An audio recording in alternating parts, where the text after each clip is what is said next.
What is going on, Governor? It's Chisgule here, and today we scored first place in Mighty Governor.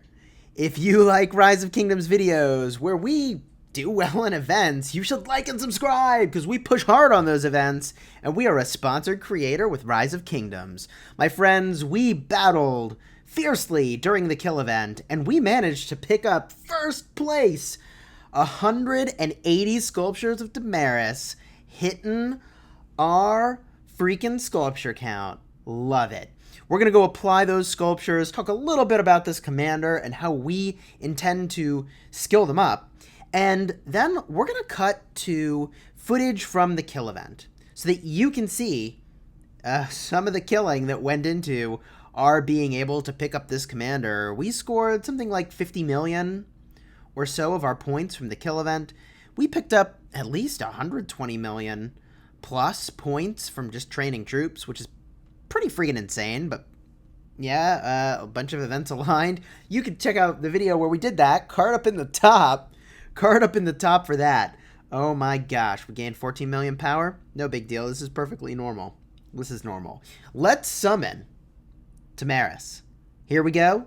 Smashing the button. Boom. She is summoned, which means there's going to be a new bundle for us to buy, which is pretty cool. Pretty cool. In fact, why don't we just take care of that right now? Writer of history. I mean, if you're spending money in this game on legendary commanders especially, this is serious value. So let's just pick this up real quick. Bada boom for $5. 10 legendary commander sculptures. Oh my gosh. Yes, please. We spend so much more in the VIP shop alone, which is the thing we need to go do right now. Let's pick up all these legendary commander sculptures. Bada boom. Oh my goodness. Have I mentioned that we increased our spending in this game recently? Back to Tomyris. Now, we are going to max her first skill before proceeding, and you should always do that.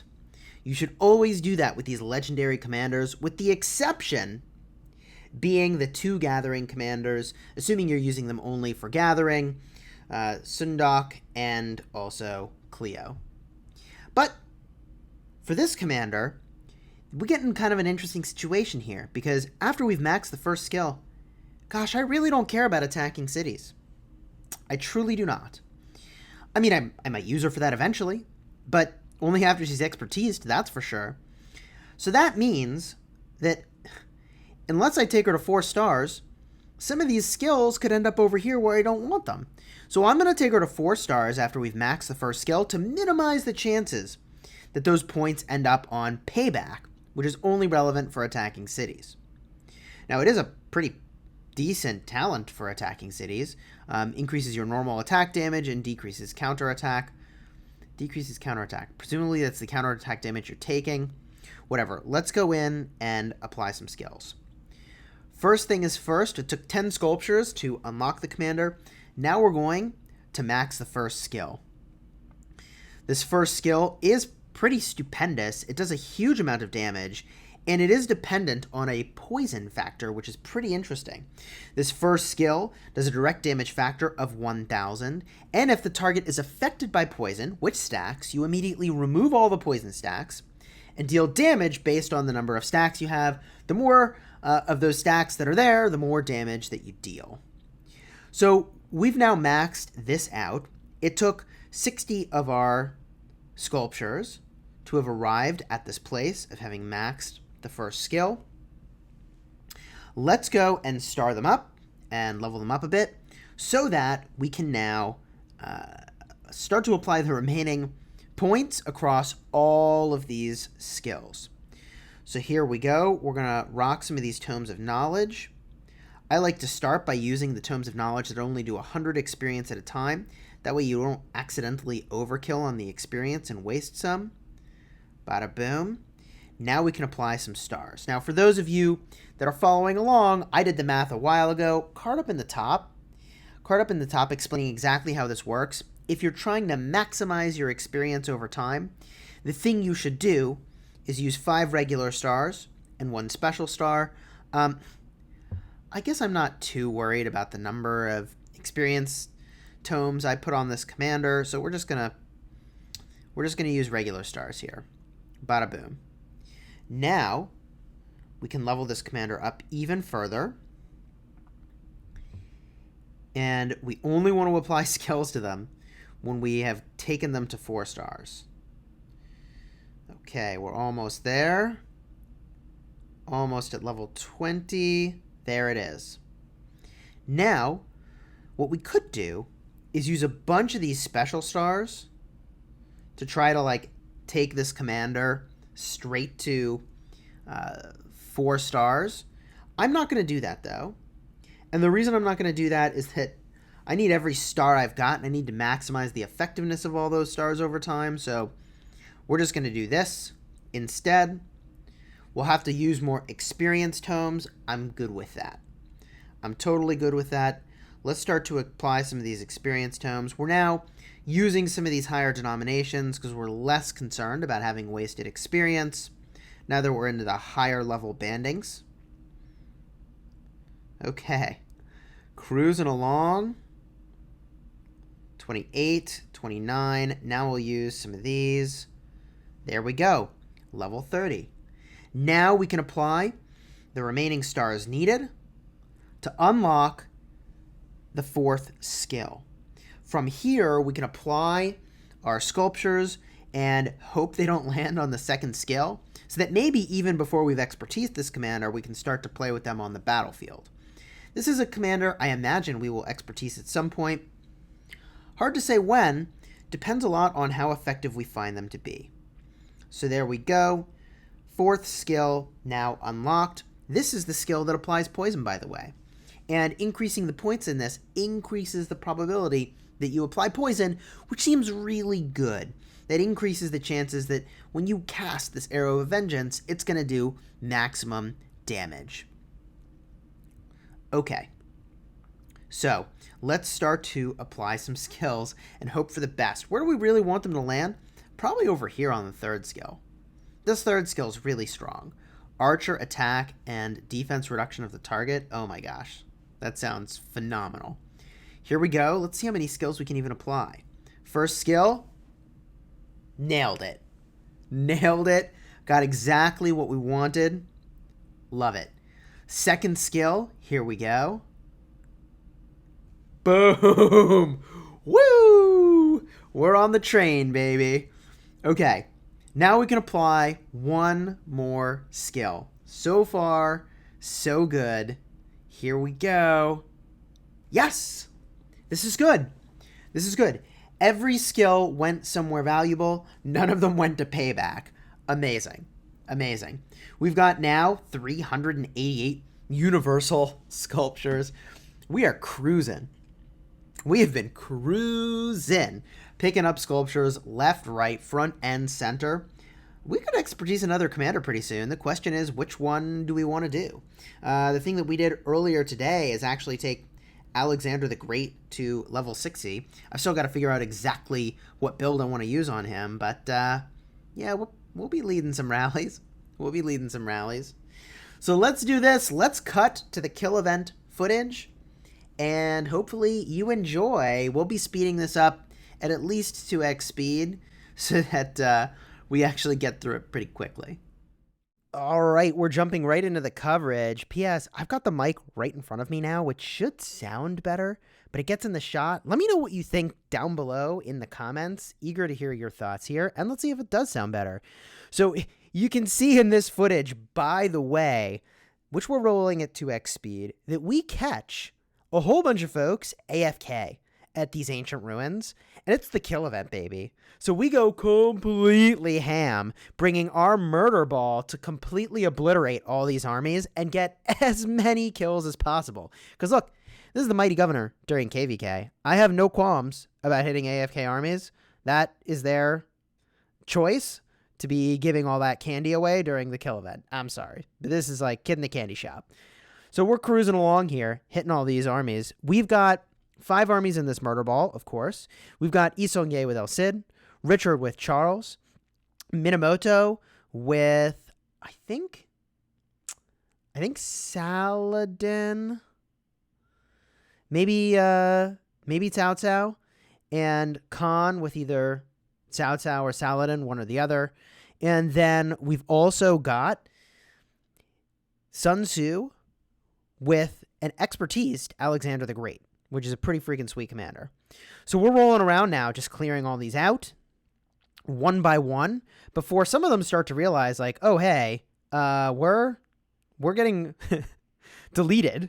And I can't believe how easy this was. I mean, like, I don't mean that negatively, but like, I thought I would experience resistance here. I thought I was for sure throwing my murder ball away to die. But because they backed off and just let me do this, it was actually very straightforward for me to just take army after army, getting just an unbelievable number of points in the kill event, which, let me tell you, I'll take it. I'll take it. We invested a huge amount of money into those training speed ups that went into the start of this event. So having the opportunity to get a lot of kills on folks that look like they must be lower power, is a way for me to get some pretty serious value in this kill event. You can see here, we're starting off that kill event in the first spot. It does look like some armies are marching toward us, but yeah, we don't care. We're just going to do as much as we can here before they start to run away. And, you know, an argument could be made that maybe we should have targeted these folks a little bit differently. We just put our information into Kingdom Chat in order to get a general title. Or not general. Now it's, what was I looking for? Justice. We get the Justice title. That's it. Some of our friends from the Alliance Sexy join in to help us out here, which is pretty cool. I'll take all the help I can get. Even though, like, I don't know. They seem to be mostly AFK. Like, I really did feel like it would not take much for them to turn around and really start to cause some pain to me. And that is because while my marches are very strong, I'm actually not using T5 troops in all of the marches except for one. I'm only using T5 troops in one of these marches because the healing cost for T5 is just insane. So I'm leaning heavily on the strength of my commanders, my gear, and my research, and T4 troops, rather than leaning on the power of T5s to be doing the bullying that we're doing here. Now, at this point, Sexy has sort of arrived in full force, which is really perfect. They're going to help us out. Here, the folks in UN start to push back, and rather than fight them head on, I go closer to my allies in Sexy and start to battle more close to where I can get some support when I need it. Because again, I'm pretty concerned that all they have to do is start to overwhelm us and I'll be in trouble. Thankfully, they've still not done that, and I decide to go battle a Lohar, which is an interesting choice, deciding to basically hit all these armies that are standing still while they're still alive to hit, because the folks in Sexy were deleting them. So I'm trying to get as much value as I can with the armies that are basically free. Our hospital's starting to fill up. I'm pretty sure we queued up healing there, because we do have a lot of folks that are going to hit the hospital. We healed down a hospital from 300,000 troops. I mean, easy 5 or 10 times. Easy 5 or 10 times. For this brief moment, I was getting hit by an ally in Sexy who sent me a message later. It was like, hey, I didn't mean to hit you, blah, blah, blah. This sort of stuff happens. I actually tried to join Sexy in the middle of this because I figured it would be a whole heck of a lot easier if I'm just in the same alliance as them, and we actually could hold this ancient ruins if we're all in the same alliance, but didn't get accepted very quickly into the alliance, and I said, you know what, I can't wait. I need to be in an alliance for all the alliance technology and research that's going to aid me. So I then reapplied to Tigers, got back in right away, and we were cooking with gas again. You can see here that my El Cid Isongye army is starting to get pretty low, and I'm just letting it roll. Keeping it on the field. I could run it back to my city, which is about 5 minutes away at this point. I used a random teleport to get sort of near this location. 5 minutes is not all that close, and we're cruising in again on one of the remaining UN2 players who's left in the area, clearing those folks out. Now, this is where things kind of get interesting, which is that barbarians are starting to spawn in. And these barbarians hit hard enough that they're actually a problem. This is probably the point where I say, okay, let's regroup and send some of our armies back to town. Let's send some of these armies back to town. And I haven't queued up any healing yet. Now's the time, buddy. There we go. Hopefully I did send a bunch of those armies back, and I left my 2 full armies here just in case. These barbs are no joke. We're already up to 11 million points in the kill event, And looks like we sent all our armies back. We've now jumped ahead a little bit. I seem to recall just running around in circles for a while, which is why I didn't show this footage. We've got 4 armies by the ancient ruins, 1 army that's coming back full, and you can see there's a boss there. There is a boss in the ancient ruins. A part of what I'm trying to do in this entire video, and a part of what attracted me to the ancient ruins at all, is that there is an epic drop for a pattern that comes from the boss in the ancient ruins. I just want to get the pattern, which I still have not. And so I figured, what the heck? I'm going to battle in this area until I can maybe get the pattern. So we're going to go to that boss in just a moment. But here we try to bully this player from 1093 out of the area. I will say their random teleport here is just so on point. It is so close to these ancient ruins. That is like almost the most perfect spot for them to have random teleported to. And we chatted with them a little bit. They were super chill. Really enjoyed our fights with them. So now we take a look back over at this boss in just a second, and we're going to see that somebody else is hitting it. And we're like, oh no, we might miss the loot. At least I think I'm going to look at it. I mean, that's what's on my mind right now is where is the boss? Looks like we've got another ally coming in, which is awesome. We got 13 million points in the kill event now. And Vinny from 1093 is using T5s, which, we're using our T4s here, so we're going to have a little bit of trouble. We decide to move in on Vinny's position and see if he wants to battle. He turns around. I think that's a good choice because he doesn't have a full 5 marches in the field yet, and he really would want that. And we make our way over. Now, we immediately scan the presence here to see if the epic pattern is dropped. It did not. And we're like, all right, whatever. We don't really care about all this loot. I mean, we probably should have picked up some stone, but, I was here, tunnel vision, for one thing, which is getting equipment. That's what I wanted, a pattern for equipment. We didn't get it, whatever. So now we're going to be in this area for a little bit and try to control these ancient ruins. And at this point in the combat, it seems like the folks from UN2 have basically backed off, and they're like, all right, we don't have T5 players online right now. Like, we can't handle what's happening here. We're not even going to bother. And they sort of step off, which is totally fine. Vinny makes his way down here from 1093, and we're going to have a little bit of combat over here. Now, I'm going to target the Cao Cao first. Optimally, I'd charge in with my tank army first, but I don't know how much control I have over that. And boom, we're on our way to the Cao Cao. One of our armies is standing still, which we'll notice in just a second, which is really frustrating. Must have been that one of our armies, when we were trying to select all, didn't get selected. And what I like about what Vinny did here is that he put the Cao Cao with Saladin. And I like that as a combination because I went after the Cao Cao army thinking that I was getting value, but I don't know that I was because, and see here, another one of my armies is standing still. It's so embarrassing to watch that in the coverage. Oh my gosh, literal worst. And it's because, my select all is not selecting every single unit. So that's just like incredibly awkward. I have one army just like standing there taking hits for no reason. Maybe they're hitting back. Yeah, they're hitting back.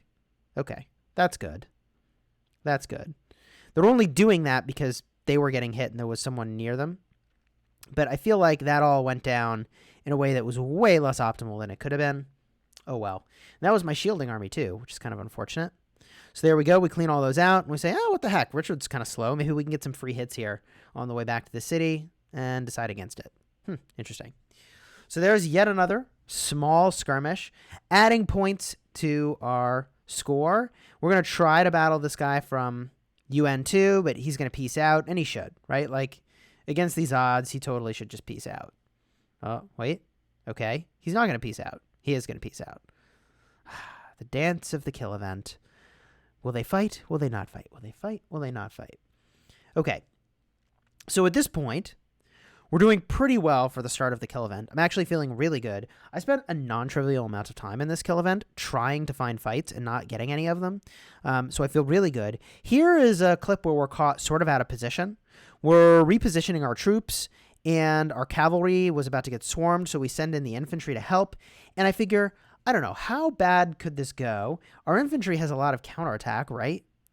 Maybe this is a fight that's sort of favorable for us. And we looked at the report afterwards. This is totally not favorable. I know we were battling against 4 marches, and that's probably ill-advised to have been doing that way. But, Richard and Charles are just so tanky that, like, I don't know. I figured there was a non-zero chance that, because I'm just trying to get as many points as I can for the kill event, even though it's not particularly resource efficient, that it would have been good enough. And I think in hindsight, this was sort of a mistake, even though my ally, Echo 5, is here to help out. And it was technically 4 armies on 4 armies. This other player's got all T5, and we had 1 army of T5s and an army of T4s. And our ally had 2 T4 armies. So I probably would not have taken this fight in this way if I were doing this again. Although because it's a kill event, the score was still reasonable for our kill count. Here we try to cut off Vinny again, and we have a smaller number of marches present, but some of his marches are weakened. So we figure, what the heck, let's just give it a shot. He's got 4 marches of T5s. We've got 3 marches. The third march only showed up, and they're T4s. And we've got another march making its way over. And this is, again, a situation where if you were being resource efficient and as resource efficient as possible, you would take this fight much differently, because you would be trying to only do it when you have all of your armies present. Here, we're just trying to get as many engages as we can to get kill event points, which is why we're taking a fight that should have been less than optimal. I actually think he should have stayed to fight this more, and that because he was running, he just gave us a huge amount of kills for free, probably not what he was intending, and decides, you know what, I got to regroup, I got to go back to town. And this, I think, is a really smart strategy, where he's going back to town to refill these armies, and he should send out, yeah, here he goes.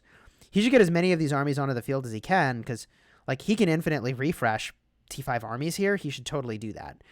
We've now got 5 armies making our way over, but only 4 armies present.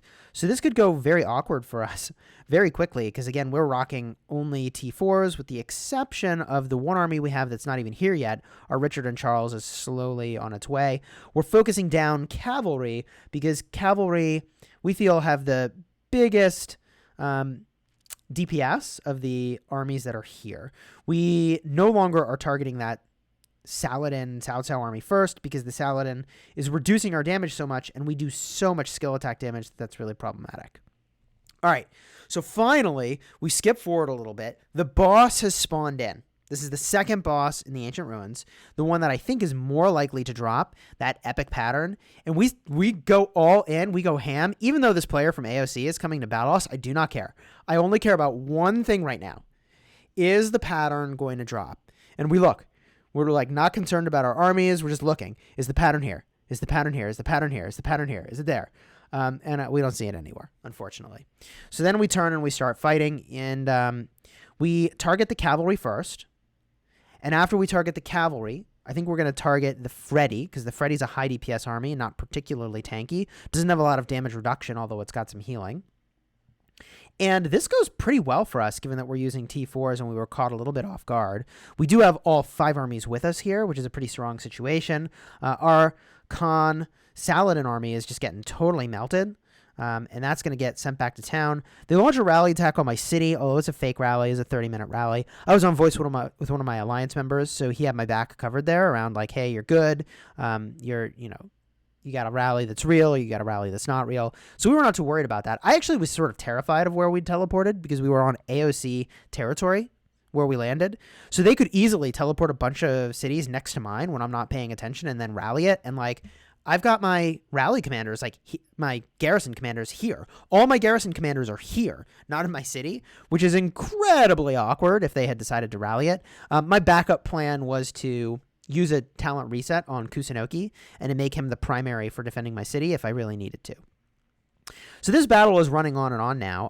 Our second army gets defeated here, and that is Minamoto, and it looks like he was with Saladin. Was that Saladin? So now we're focusing in on the next army, which is infantry, and it's Ulji Mundok and Sun Tzu. We kill it. We go to the next one. We kill it. Now we go to the next one. And I don't know at what point we run, or we just keep doing this. This is a little bit crazy. We've got our 2 infantry marches here. We decide we need to check the hospital. We're up to 444,000 there. We're ultimately going to speed that up. Now, this clip was really fun. By the way, I jumped clips because the fighting ended there. This guy was trying to kill my army that was running around killing gatherers, but walked one of his armies by my city, and I baited his other 2 armies, making him think he was about to get me. And so when this army walked past my city, I obliterated it. Boom. And then I send my murder ball up, by my army that I'm baiting with that was killing farmers. And I'm going to turn and kill these armies too, which was pretty ridiculous. Oh my goodness. This was just a sampling of the crazy from the kill event. We had a lot of fun. Thanks to everybody for coming out to battle in the open field. This was really great. We've got more kill event footage that we'll share probably over the coming days. There were some cities that got rallied, which is pretty nuts, honestly. Pretty nuts. You can see here I'm sending my speedy cavalry after that one army that's up ahead to try to slow it down. I don't know how much damage we're going to get into it before he realizes, hey, wait a minute. I probably just need to go into a city. Does he figure it out? There we go. He figures out, I don't need to run back to my city. I just need to get to literally any structure that's not in the open field. We get a few more skill attacks in, and bada boom, we're on our way. Hopefully you've enjoyed this video. If you did, like and subscribe, leave a comment down below, and until next time, you have fun smashing the kingdom.